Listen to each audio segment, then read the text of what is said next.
She said, "Let's not make this about you." I smiled, handed my daughter her gift, and turned to leave. Then her new husband stood up and said, "That's my boss."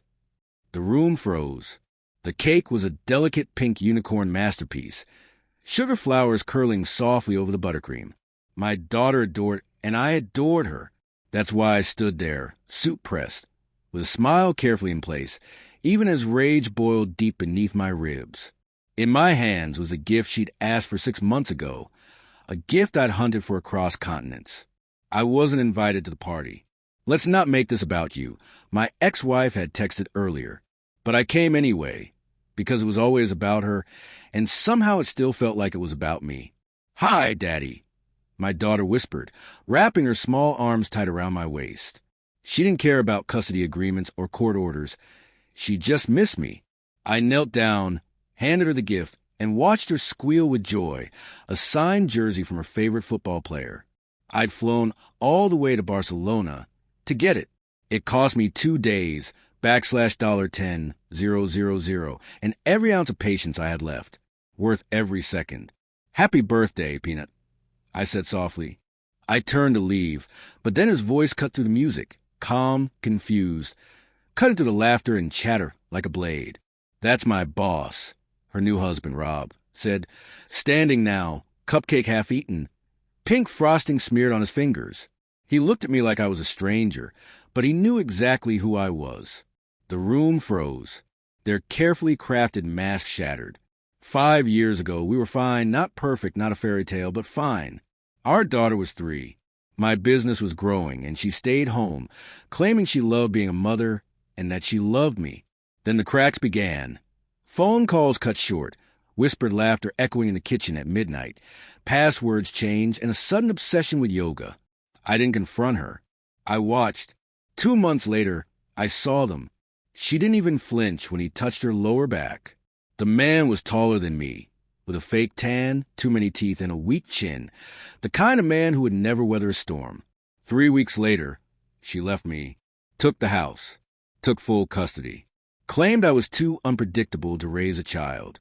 I didn't fight, not then, because revenge isn't rage, it's patience, a slow dance with silence. I buried myself in work. I grew my company, tripled its value in 2 years, hired smarter people, opened 3 new branches, and became CEO again. That's how Rob ended up working for me. He had no idea. He'd sent his resume through a recruiter. I recognized him immediately and hired him on the spot. Mid-level, low enough to stay invisible, but high enough to matter. For a year, I played God with his career, gave him fake projects, let him think he was climbing, praised him just enough to keep him motivated. I watched as he bought a new car, proposed to my ex-wife with a ring I probably paid for, posted motivational quotes on LinkedIn like he was already someone important. I documented everything. Expense fraud, side deals, inappropriate emails to subordinates. I kept every receipt. Then I waited for the perfect moment.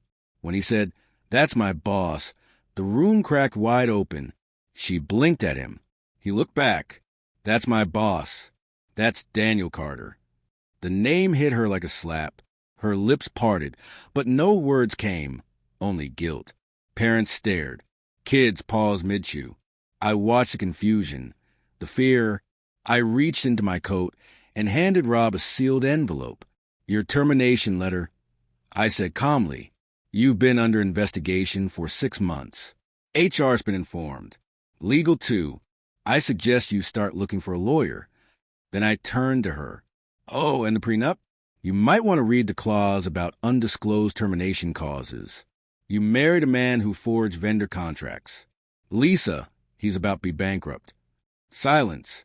Not a sound, not a breath.